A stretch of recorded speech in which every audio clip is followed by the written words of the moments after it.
4 Disturbing True. Spring Break Horror Stories. Story 1. Me and 3 buddies rented a house in Gulf Shores, Alabama. Not the most glamorous destination, but we were broke college sophomores, and it was cheap. The house was about 2 miles from the main strip, kind of isolated, surrounded by empty lots and scraggly pine trees. We didn't care though, because we had our own pool and nobody to bother us. First couple days went exactly how you'd expect. Too much beer, terrible sunburns, eating gas station food at 2 a.m. On the 3rd day, we were at the beach when this older guy, maybe in his 40s, approached us. He had this friendly, almost dad-like energy. Said his name was Rick and he owned a boat rental company nearby. He was super chatty, asking where we were from, where we were staying, the usual small talk. Then he offered us a deal. Said he'd take us out on one of his boats the next day. Half price, show us some good fishing spots. My buddy Derek was immediately into it. The rest of us were skeptical, but Derek kept saying it was a great deal, and we were wasting the trip just sitting on the beach. Eventually, we agreed to meet Rick at a marina the next morning at 7 a.m. When we got there, the marina was way smaller than I expected. Just a wooden dock with maybe 5 boats. Rick was already waiting, wearing the same shirt from the day before, which I remember thinking was odd. The boat itself looked fine, nothing fancy, but it seemed safe enough. We got about 30 minutes offshore when Rick cut the engine. He said we were at a great spot and started handing out fishing rods. That's when I noticed his hands were shaking. Not a little. Like he was genuinely nervous about something. I glanced at my friends and could tell they noticed too. Rick started talking really fast, telling us about the different fish in the area, but his voice had this edge to it now. Then his phone rang, and he answered it, turning away from us. I couldn't hear much of the conversation, but I definitely caught him say, "Yeah, they're here," before he hung up. My stomach dropped. I looked at Derek and mouthed, "We need to leave." But before we could say anything, another boat appeared in the distance, heading straight for us. Rick saw it, and his whole demeanor changed. He suddenly seemed panicked, fumbling with the boat keys. He started the engine, without saying a word, gunned it back toward shore. The other boat followed us for maybe a minute before turning away. We were all dead silent. When we got back to the dock, Rick jumped off before we even finished tying up and practically ran to his truck. He shouted something about a family emergency and sped off. We never saw him again. Later that night, we were at a bar and started talking to some locals. We mentioned Rick and the boat rental company. Nobody had heard of any company by that name in the area. One guy said there had been some sketchy stuff happening on the water lately. Tourists getting robbed, boats being stolen. We never found out what Rick's actual plan was or who was in that other boat. Part of me thinks we interrupted some kind of setup and Rick got cold feet. Or maybe the other boat wasn't part of his plan and he genuinely freaked out. Either way, we stopped going to isolated places after that and stuck to the crowded beaches. I went to South Padre Island with 2 friends, Jen and Amanda. We booked a cheap hotel right on the beach, one of those places with exterior hallways and metal staircases. Our room was on the 3rd floor, room 312. The first 2 nights were normal. Partying, beach, typical spring break chaos. On the 3rd night, we came back around 1 a.m., pretty drunk, and crashed immediately. I woke up around 4 a.m. needing water. The room was dark except for a sliver of light coming from the bathroom where we'd left the door cracked. I was walking toward the bathroom when I noticed the room key card sitting on the dresser. That confused me because we always left one card at the front desk and kept one with us, meaning someone should have had it to get back in the room. Then I heard it, a very faint scratching sound coming from the door. Not knocking, not jiggling the handle, just this light scratching like fingernails on wood. I froze. The scratching continued for maybe 10 seconds, then stopped.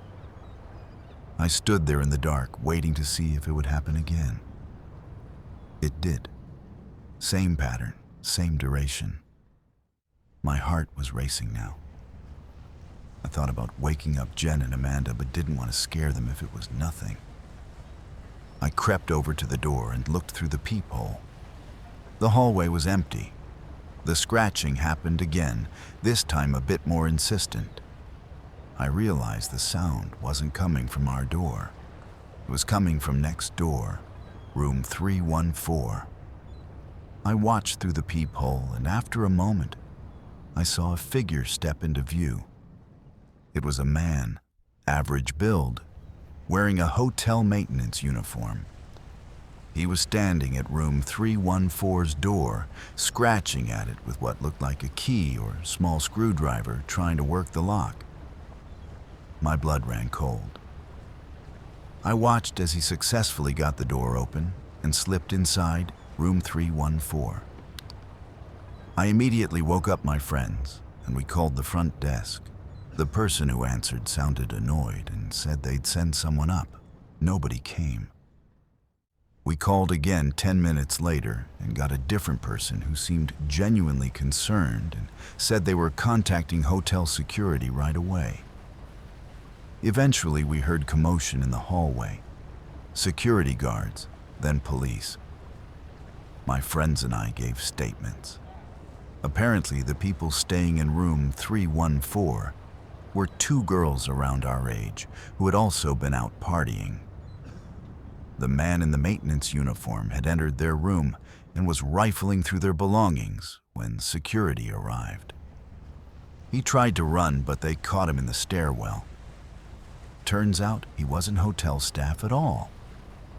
He'd stolen a maintenance uniform from a housekeeping cart and had been breaking into rooms for the past week, targeting rooms where he knew young women were staying.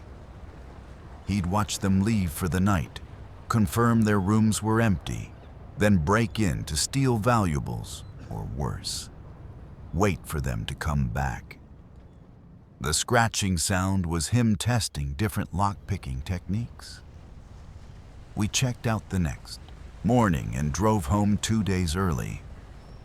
I still can't stay in hotels with exterior hallways without getting anxious. Story 3. The party invite last month, Cancun. I was staying at an all-inclusive resort with 5 friends. The resort was massive, one of those places with multiple pools, restaurants, thousands of guests. On our second night, me and 2 friends, Becca and Morgan, were at one of the resort bars when a group of guys around our age approached us.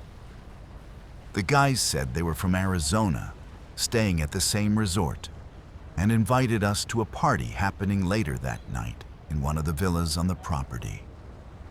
The guys seemed normal enough, well-dressed, friendly, not overly aggressive. They showed us photos on their phones of the villa, and it looked legitimate. One of the resort's premium accommodations with a private pool. The guys said it was a small gathering, maybe 20 people, and they were trying to keep it chill. We talked it over and decided to go. We agreed to meet them at the main lobby at 11 p.m. When 11 p.m. rolled around, only Becca and I showed up. Morgan had started feeling sick and stayed back at our room. The guys were there with 2 other girls I didn't recognize. We all walked together toward the villa section of the resort, which required a separate key card to access. One of the guys swiped us through, and we followed a winding path through tropical landscaping. The farther we walked, the more isolated it felt. The sounds from the main resort faded, and it was just darkness and the occasional light from a villa window. We arrived at a villa, and the guy who seemed to be the leader unlocked the door. Inside, it was nice. Modern furniture, full kitchen, floor-to-ceiling windows overlooking a private pool. But I immediately noticed something was off. There was no party, no music, no other people, no drinks set up, nothing. Just the six of us standing in this empty villa. The guys exchanged looks, and one of them said the other guests must be running late. I felt my stomach tighten. I glanced at Becca, who looked equally uncomfortable. One of the guys suggested we hang out by the pool while we waited for everyone else. I said sure, but my mind was racing, trying to figure out how to get out of there. We went outside, and that's when I noticed the villa backed up to a dense line of jungle. No other villas visible, no lights, completely secluded. One of the guys started trying to get us to take shots, and I made up an excuse about having to check on Morgan. Becca immediately backed me up. The guys protested, saying we just got there, but I was already heading for the door. The guys followed us, and their tone shifted from friendly to irritated. They blocked the doorway and said they'd gone through a lot of trouble to set this up. I pulled out my phone and said I was calling Morgan to let her know we were coming back. One of the guys tried to take my phone, but I shoved past him and ran. Becca was right behind me. The guys shouted after us, but didn't chase. Becca and I ran down that dark path back toward the main resort, not stopping until we were in a public area with other guests around. We found a security guard and reported what happened. The guard took our statement and said he'd look into it, but his body language suggested he didn't think it was a big deal. My friends and I stayed in our room the rest of that night and avoided that section of the resort for the remainder of the trip. Looking back, I'm convinced those guys specifically targeted young women at the resort, lured them to isolated villas, and had no good intentions.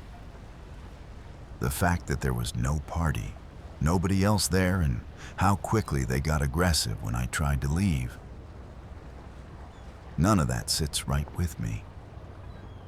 I'm just grateful I trusted my gut and got out of there when I did. Story 4. The Wrong Ride Spring Break.